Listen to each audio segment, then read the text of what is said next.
Hey guys, and welcome to part 3 of our Project Bluebird, which isn't actually a Nissan Bluebird, it's a Ford Falcon. You can't have everything. Last episode we chopped some weight out of this thing. Well, didn't really chop it, we just pulled out stuff that was easy to remove. And we pulled out 106 kilograms, which is 233 pounds worth of weight. It's not bad, good start, but there's heaps more to come out of this yet. So we took a fair bit out of this last time. There's still plenty to come out, like this big heavy duty floor mat that goes over the trans tunnel just to cut down the transmission noise. On these Falcons, especially this model, the EL, which is 97, 98, they really went to town on the sound deadening. They wanted these things to be just quiet and smooth, and they are a nice thing to drive. But I tell you what, I'll show you some of this sound deadening that got stuck to the floor of this thing, and yeah, you can see there's a fair bit of weight there to be removed. So you can get a pretty good look at this sound deadening here.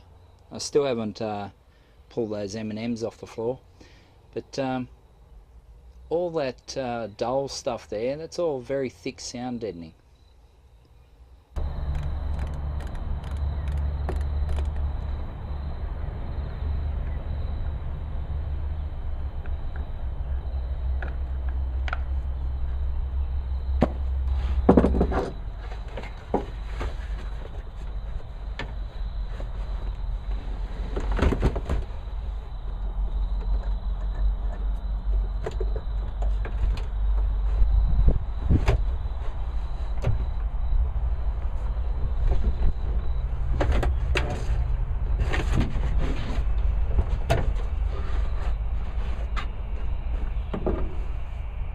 Now, I wasn't kidding when I said that these cars had a lot of sound deadening.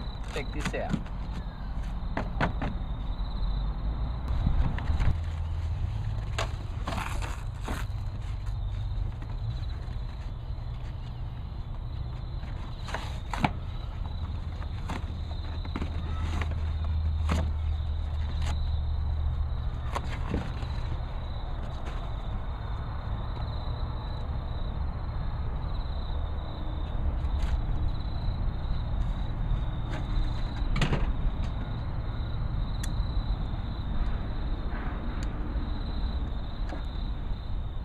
Hi guys, so we've scored some dry ice, and this stuff's going to help us remove the sound deadening off the floor of the Falcon. Now, I've got it in pellet form. Now this stuff's ultra cold, so don't go handling it with your hands, alright? It will burn you. Okay, so we'll start on this side, and I've got my heavy gloves on, and because it's a bit hard to scoop out, I'm just going to tip some out. So the idea here is to get some dry ice over the sound deadening, make it nice and cold, so we can then get that sound deadening off the floor. I reckon 10 minutes is enough, and you can actually hear the sound deadening cracking away from the floor.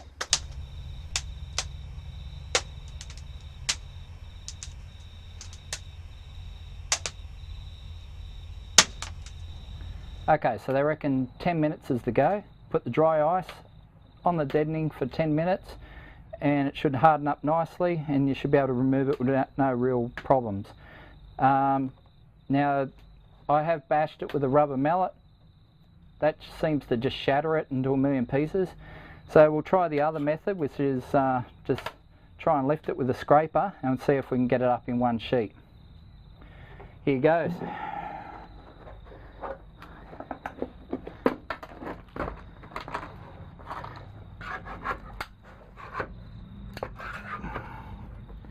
No, not so far. Oh, here we go. No, that's breaking it as well. But it is coming up in larger pieces. So as you do each section, you put the dry ice on, let it go for 10 minutes, move the dry ice onto the next section, and then keep going as you go. So as the dry ice is on this section just down here for the drop off, I'm going to pull this stuff off, and then we can move on. So yeah, how much this all weighs, who knows? maybe it doesn't weigh much at all and we're just wasting our time. If you get a stubborn section, you can just bang it with a hammer and that'll loosen it off a bit, and then you can scrape it up. Works for me anyway. You've got to get a pretty good coverage with this stuff, because any bits that you leave don't come off properly. You do when your dry ice pellets are almost all gone.